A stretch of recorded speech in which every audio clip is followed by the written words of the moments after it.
Welcome back, students, and I hope you all are doing fine. So let's get started with the introduction of Pride and Prejudice.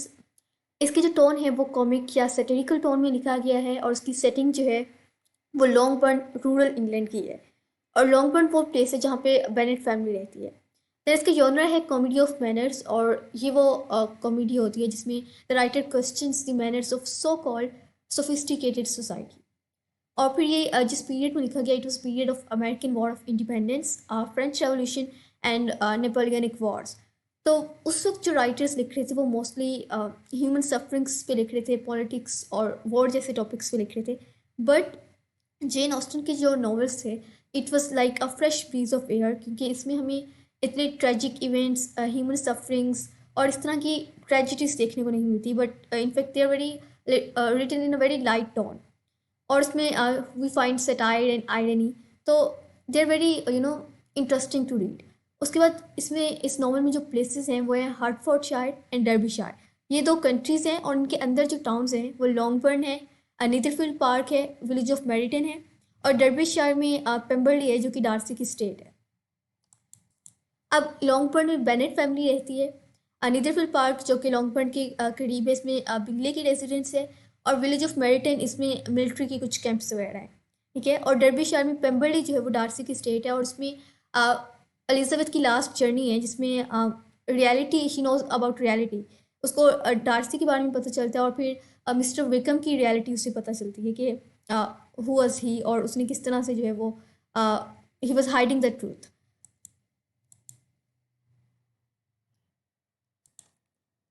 उसके बाद यहाँ पे मैंने एक chart बना दिया कैरेक्टर्स का, उनके पॉजिटिव ट्रेड्स का और उनके नेगेटिव ट्रेड्स का। तो हमारे पास सबसे पहले है मिसिस बेनेट। उसका पॉजिटिव ट्रेड क्या है कि she is very social and very energetic. जितने भी सोशल फंक्शन होते हैं she actively participates in them. और नेगेटिव ट्रेड्स में क्या है, she is very selfish, ill mannered, she is not very intellectual और वेरी इमेच्योर। ठीक है। और एंड शी लैक्स ग्रेस। इसके अलावा वो सी के she doesn't care for her daughters upbringing. ठीक है। और उसका रिजल्ट क्या होता है कि लीडिया जो है उनकी सबसे youngest daughter she elopes with another person. फिर जेन है and she is very pretty and patient and she doesn't जज anyone. Even man we see कि वो डार्सी के बारे में एलिजाबेथ कमेंट कर रही होती है तो शी डजेंट जज, और वो कहती है कि हमें जज नहीं करना चाहिए बेस्ड ऑन लुक्स। और नेगेटिव ट्रेट्स क्या उसमें है कि शी ब्लाइंडली ट्रस्ट पीपल। वो इतनी इनोसेंट है कि वो रियलिटी को देख ही नहीं सकती और वो हर किसी पे ब्लाइंडली जो है वो ट्रस्ट करती है। देन लिडिया है जो कि almost a copy of Mrs Bennet. She is again energetic, social and very confident. But negative trait क्या है कि she lacks any aim and intellect and she is very loud, silly. इसके अलावा इसी के उसकी कोई गुड या पॉजिटिव हैबिट्स नहीं है and she flirts with man. Then Elizabeth का करेक्टर है जो कि हीरोइन ऑफ द नॉवल है and she is very beautiful, intellectual, witty and loyal as well. और उसके अलावा इसका नेगेटिव ट्रेट क्या है कि she is blinded by her own prejudice because she thinks कि वो लोगों को बहुत अच्छी तरह से जज कर रही थी। बट इसमें क्या है, इसका ऑपोजिट हो रहा है कि वो जिसको जज कर रही है he is not the same person. And then she is outspoken as well. वो जो सोचती है वो वही कह देती है। She is not concern about social conventions कि वुमेन को किस तरह से होना चाहिए। She is different from other women, like see कि she is interested in reading a book. जबकि बाकी वुमेन जो बाकी फीमेल्स वहाँ नॉवल में शो की गई है, they are more concern about finding a husband and they are more concern about getting some wealth. ठीक है। देन मिस्टर बेनेट है who is father of all these female characters. अब इसका पॉजिटिव ट्रेट क्या है कि he is intelligent but sarcastic and he cares less about social conventions like. और उसमें एक कंट्रास्ट भी आता है कि जो मिसेस बेनेट है she is not very intellectual जबकि ही इज़ सी के वो बहुत इंटेलिजेंट है। There is a contrast between this husband and wife. और नेगेटिव ट्रेट क्या है कि is less concern about his daughters upbringing, जो कि मिसेस बेनेट का भी नेगेटिव ट्रेट है। देन मिस्टर डार्सी है the hero of the novel and he is wealthy, he is caring, generous, intelligent and thoughtful as well. और उसमें इसका positive trait ये भी है कि हिज एक्शंस या his decisions are not directed by others. जैसे अगर हम मिस्टर बिंगली को देखें तो उसका ये डिसीजन कि उसे किससे शादी करनी है किससे नहीं करनी, उसकी सिस्टर्स ले रही होती हैं कि उसे किससे शादी करनी है। But Mister Darcy, his actions and his decisions are not directed by others. और नेगेटिव ट्रेट्स में we see that he has pride initially and there is class discrimination and he holds grudges like वो शुरू में Elizabeth के बारे में कहते हैं कि she is not handsome enough to tempt me.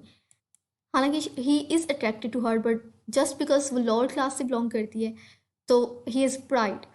But towards the end of novel we see कि he gets to know about the reality and we see that he is a changed person. He is very humble and he is very caring. Then Mr. Bingley का character है और we see that he is very humble, caring, charming personality उसकी and he is well mannered as well and he belongs from upper class. और negative trait में again his actions are driven by others then he is easy to manipulate. Like Darcy जो decision लेता है कि they move towards London I think so क्योंकि he thinks कि उसका जो फ्रेंड है बिंगले वो बेनेट फैमिली की डॉटर में से किसी से शादी कर लेगा which he doesn't want because initially he has class discrimination.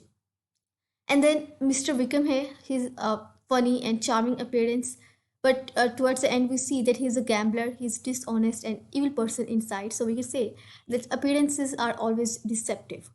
Then Caroline Bingley जो कि बिंगले की सिस्टर है एंड पॉजिटिव ट्रेट में she is wealthy, she is glamorous and well educated but negative trait में she is very cunning and she plots conspiracies ताकि जो Bingley और जेन की जो शादी है वो ना हो सके and she is judgemental as well. और इसके अलावा वी सी कि जब एलिजाबेथ विजिट्स बिंगले तो शी शोज़ हर डिस्गस्ट। तो वी सी कि अगेन इसमें भी वो एक तरह का प्राइड है कि she is from upper class. And then Mister Collins है who earns well and he is the only hire of Longbourn क्योंकि बेनेट फैमिली में कोई मेल हायर नहीं है तो he would be the hire of Longbourn. And negative traits में he is very awkward, he has very annoying personality and he is ridiculous as well because एक chapter में we see कि जब उसे एक नॉवल पढ़ने को दिया जाता है तो he chooses a book of sermon instead क्योंकि उसे लगता है कि नॉवेल्स जो हैं वो इमोरल होते हैं। And then there is Georgiana Darcy who is sister of Mr Darcy और उसका पॉजिटिव ट्रेट है कि she is very warm hearted और नेगेटिव ट्रेट एज सच नहीं है। If you know about any negative trait of her तो do let me know in the comment section. Then इसमें themes है again pride and prejudice is the common theme और most significant theme because ये इसका title भी है। और इसमें जेन ऑस्टन लिखती है human nature is particularly prone to it और इसमें ये लंबा सा सेंटेंस है तो इसमें इट रेफर्स टू प्राइड तो आप ये कोट जो है वो लिख सकते हैं। और अगेन वी सी कि pride masks the truth and reality.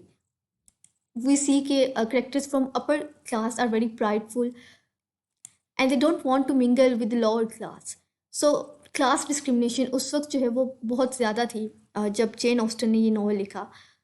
So she is criticising that class discrimination as well. Then marriage ये बहुत प्रोमिनेंट थीम है क्योंकि जेन ऑस्टन के ज़माने में लड़कियों को ऐसा एजुकेशन भी नहीं दी जाती थी और जो एजुकेशन होती भी थी it was just to attract man. Like आपको म्यूज़िकल इंस्ट्रूमेंट्स जो हैं वो बजाना आता हो, आपको लैंग्वेजेस बहुत सारी आती हों लाइक लैटिन और इस तरह की अदर स्किल्स जो कि मैरिज से पहले काफ़ी इम्पोर्टेंट होती थी ताकि वो उनको जो है वो एक अच्छा हस्बैंड मिल सके। और इस तरह इस नॉवल में जैसे कहा गया कि उस वक्त फीमेल हायर नहीं होती थी, उनको जो है वो वेल्थ नहीं मिलती थी या वो ट्रांसफ़र नहीं होती थी। सो उनका फाइनेंशियल सिक्योरिटी का एक ही हल था कि उन्हें ऐसा हस्बैंड मिले who would be rich and wealthy as well. तो इसमें इस नॉवल में हमें 4 टाइप्स ऑफ मैरिजेस देखने को मिलती हैं। अ मैरिज ऑफ रिग्रेट जो कि मिस्टर एंड मिसेस बेनेट की है क्योंकि they are intellectually unmatched. Mister Bennet is very intellectual and उसी की वो लाइब्रेरी में जो है वो अपना टाइम गुजारते हैं जबकि Mrs Bennet she is very silly ridiculous character. ठीक है। And then a marriage of mutual advantages जो कि लीडिया और मिस्टर विक्रम की है क्योंकि Lydia elopes with mister Wickham और अब चूंकि उसे अपनी इज्जत बचानी है तो she marriage with mister Wickham और मिस्टर विक्रम की शादी करता है क्योंकि उसे पैसे चाहिए होते हैं और वो डार्सी से डील कर लेते हैं। तो इस तरह ये म्यूचुअल एडवांटेजेस पे जो है ये मैरिज बेस्ड है। Then a marriage of mutual understanding जो कि एलिजाबेथ एंड डार्सी की है एंड जेन एंड बिंगले की है। And a marriage of financial security compromising happiness जो कि शार्लोट की है जो कि एलिजाबेथ की फ्रेंड है क्योंकि शी थिंक्स कि इसमें उसे फाइनेंशियल सिक्योरिटी मिल रही है। Maybe she is not happy but just because their financial security is there तो वो उस शादी भी जो है वो रजामंद हो जाती है। And then here is a quote from the novel which says, "A lady's imagination is very rapid. It jumps from admiration to love, from love to matrimony in a moment." सो इस कोटेशन को आप किसी भी answer में जो है वो coat कर सकते हैं। अगर कोई भी थीम मैरिज से रिलेटेड हो तो उसमें आप ये कोट कर सकते हैं। Then wealth. अब इस नॉवल में जो है वो जेन ऑस्टन ने डिफरेंट न्यूमेरिकल फिगर्स दिए हैं विच शोज कि उस वक्त वेल्थ को कितनी इंपॉर्टेंस दी जाती थी।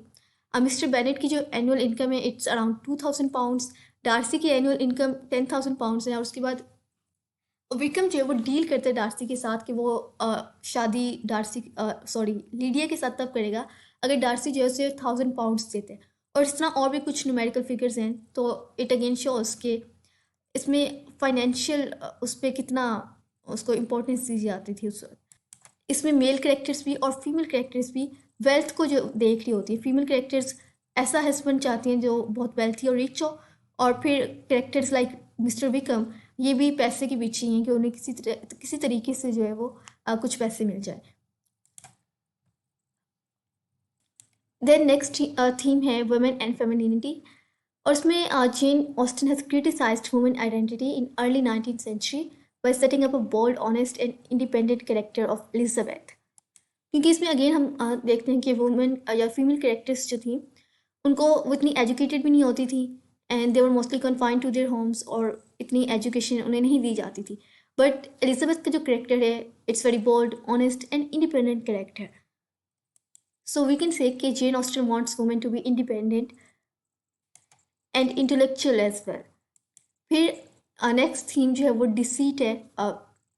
और ये novel mostly deals with self deceit, क्योंकि हम देखते हैं कि करेक्टर्स जो है वो खुद को ही धोखा दे रहे होते हैं। एक तरफ तो they are being fooled by mister Wickham, और दूसरी तरफ वी सी कि they are so condition by their pride and prejudice that they become a victim to con man like mister Wickham. एक तरफ तो वो मिस्टर विक्रम उनको धोखा दे रहे हैं और दूसरी तरफ देयर इज सेल्फ डिसीट, वो खुद को धोखा दे रहे हैं क्योंकि they don't know about reality of other character. और सिर्फ एक character who is not receiving her self, ना ही वो किसी और से धोखा खा रही है ना ही वो खुद को धोखा दे रही है, वो शार्लट है। क्योंकि उसका मेन एम ही सिर्फ शादी करना था and she is well settled with mister Collins. और देन द अनदर थीम जो कि है वो सेल्फ नॉलेज है and this novel portrays the journey of self knowledge. Elizabeth की जो लास्ट जर्नी है टुवर्ड्स पेम्बरले वो इस थीम पे बेस करती है about self knowledge as well. क्योंकि उस वक्त तक उसे डार्सी की रियलिटी का नहीं पता था। उसे लगता था कि डार्सी बहुत प्राइडफुल है and he treats other in a very bad way. लेकिन वहाँ जाके उसे पता चलता है कि he is very humble and he treats his servant very well. तो वहाँ पे ये रियलिटी एक्सपोज होती है और वहाँ पे जेन लिखती है, till this moment I never knew myself. तो Elizabeth thinks about all this कि उसे खुद का ही नहीं पता था उस वक्त। तो this journey is symbolic as well because it portrays the journey of self knowledge actually. Then हम इसके स्टाइल एंड फॉर्म की बात कर लेते हैं, थोड़ा सा स्ट्रक्चर के बारे में बात कर लेते हैं इस नॉवल की। तो इस नॉवल में 61 चैप्टर्स हैं and they are divided into 3 volumes. फिर ये नॉवल मोस्टली लिखा गया है third person point of view में, लेकिन जब इसमें बहुत सारे अबाउट डजन्स ऑफ लेटर्स हैं इस नॉवल में, तो उसमें जो है वो फर्स्ट पर्सन नरेशन है and the whole action of this story is completed in 14 months। Then उसके बाद we see there is epistolary technique जिसमें a novel told through letters. इसमें प्राइड एंड प्रेजुडिस में देयर आर अबाउट 40 लेटर्स, और उसमें एक Collins Mr Collins का letter है जो कि वो लिखते हैं कि ही इज़ कमिंग, और जो हायर ऑफ लॉन्ग बर्न है, ठीक है। देन उसके बाद जेन का लेटर टुवर्ड्स एलिजाबेथ जिसमें वो अपनी बीमारी के बारे में बताती है कि शी इज़ फॉलन इल और सिक। और फिर उसके बाद मिस्टर डार्सी का लेटर जिसमें he exposes the reality of Mr Wickham. It's very important letter. तो इस तरह डिफरेंट लेटर्स हमें इस नॉवल में देखने को मिलते हैं। Then there are meticulous details of life and detailed analysis of characters through their actions and dialogues. अब जेन ऑस्टन जो है वो बहुत लिटिल डिटेल्स जो है वो शेयर करती हैं करेक्टर्स के बारे में थ्रू डायलॉग्स एंड उनके एक्शंस के थ्रू। और फिर वो डिफरेंट ओकेजन्स लाइक वो जब बॉल्स में मीट करते हैं डिफरेंट करेक्टर एक दूसरे से, या जो प्लेसेस जो वो विजिट करते हैं उसके बारे में बहुत every detail she shares about them. Then we see there is combination of romantic comedy with social satire. Though it's a comedy, but she's actually satiring the so-called sophisticated society. क्योंकि ये जो upper class है, जो Bingley की sisters हैं, वो मजाक उड़ा रही होती हैं इस बेनेट फैमिली का कि they're very vulgar, but actually they are very vulgar in their thinking as well, because उनके मैनर्स भी कोई इतने अच्छे नहीं हैं। दे प्लॉट कॉन्स्पिरेसीज ताकि जो डार्सी और फिर बिंगले एंड जेन की शादी है वो ना हो सके। फिर इस नॉवल का क्लाइमेक्स है when Darcy proposes Elizabeth, and then there is a following action जिसमें डार्सी की प्रपोजल के बाद के जो चैप्टर्स हैं उसमें फॉलोइंग एक्शन है। नेक्स्ट क्वेश्चन जो आपको आ सकता है उसमें Pride and Prejudice as a comedy of manners पे भी आ सकता है। तो उसमें ये सारी डिटेल्स आप शेयर कर सकते हैं कि it deals with conventions of daily life. वो कोई इतनी ट्रेजिडीज ह्यूमन सफरिंग्स नहीं शो करती, शी जस्ट शोज रियलिटी या रियल लाइफ में जो कुछ हो रहा होता है उसने सिंपली उसको नॉवल में जो है वो पोर्ट्रे किया है। फिर उसमें जो पार्टीज हो रही होती हैं या बाकी ओकेजन्स हो रहे होते हैं उसने वो डिटेल्स भी शेयर की हैं कि उस वक्त सोसाइटी में किस तरह के कन्वेंशंस थे। And dialogues are well constructed and reveal the traits of the character. Then use of irony is there. इस पे भी next slide आपको देखने को मिलेगी, so you will have a better idea. Then the heroine's reflection after the crisis is a major feature. Like सारे जो भी crisis, जब वो different बुरे हालात पैदा होते हैं, then उसके बाद the heroine thinks about all that. Like शुरू में तो she's blinded by her own prejudice and she doesn't think she thinks being biased toward Mr. Darcy, but after that जब वो उसके बारे में सोचती है and reality exposes to her, तो उसको reality का पता चलता है. So it's a major feature of this novel. Then Jane Austen shows romantic love in conflict with social codes, which restricts marriages and relationships to money and social standing. अच्छा, we see that love is there, but वो भी blind love नहीं है। दे सी के जो अगला character या जो उनका फयांसी है उसका उसकी सोशल क्लास क्या है, वो कितना वेल्दी है। सो मोस्टली हम नॉवेल्स में देखते हैं कि लवर्स जो हैं वो they don't care about wealth of the other person, लेकिन यहाँ पे there is a conflict between social codes या social conventions and romantic love. Then happy ending is a common element in her novel, जो कि हम इस novel में भी देखते हैं। She distinguishes between internal merits and external merits. Like internal merits we see in Mr. Darcy, जो कि reality में he is very humble and caring, लेकिन जो externally उसे show किया जाता है he is very prideful and a kind of ill-mannered person. So she shows a contrast between internal merits and external merits. And then she exposes lack of social enlightenment through different character and situations. Like लोगों में या उसके characters में इतने manners नहीं हैं। जिस तरह मिसिस बेनेट को हम देखें तो शी इज़ वेरी सिली और उसे नहीं लोगों को डील करना आता। शी लैक्स ग्रेस कि उसे सोशल ओकेजन्स पे, सोशल फंक्शंस पे किस तरह एक्ट करना चाहिए। And she depicts real life and satirize the lack of realism of literature in her age. अब इसके नॉवल्स में हम देखें तो we see real life situation, इसमें हमें कोई फैंटेसी नहीं देखने को मिलती। Or she herself once said, "Picture of perfection makes me sick and wicked." Like she gets annoyed by all that fantasy type of thing, and she wants to bring realism in literature, जो कि हमें उसके novels में देखने को भी मिलता है. Now let's move toward Jane Austen's art of irony. तो हम देखेंगे इस novel में उसने irony का कैसे यूज़ किया। सबसे पहले तो हमें we see irony in character, which is portrayed by a character of Elizabeth, Mr. Wickham, and Fitzwilliam Darcy. अब आयरनी किस तरह से है कि एलिजाबेथ को लगता है कि she perceives a character of other person very perfectly, कि उसे पता चल जाता है कि अगला बंदा किस तरह का है, but actually she is blinded by her on prejudice because उसने मिस्टर डार्सी का जो कैरेक्टर है उसको अच्छी तरह से परसीव नहीं किया। Then there is mister Wickham who looks very well mannered and graceful, charming as well, but he turns out to be a villain. And then Fitzwilliam Darcy, जो कि initially हमें लगता है he is very prideful, but at the end he is the only one who proves to be more loyal and caring. So irony, in a sense, there is a contrast between appearances and reality of the characters. Then verbal irony is there, जो कि सबसे पहला sentence इस novel का. So the first sentence, it is a truth universally acknowledged that every good man in a single man in possession of a good fortune must be in want of a wife.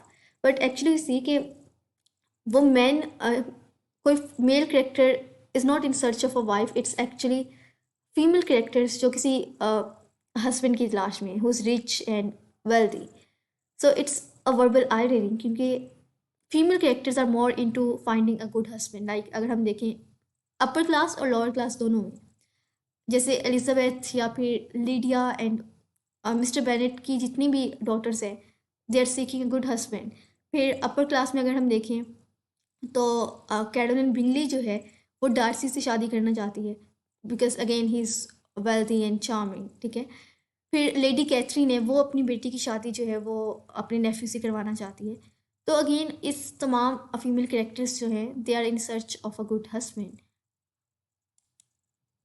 Then situational irony is there.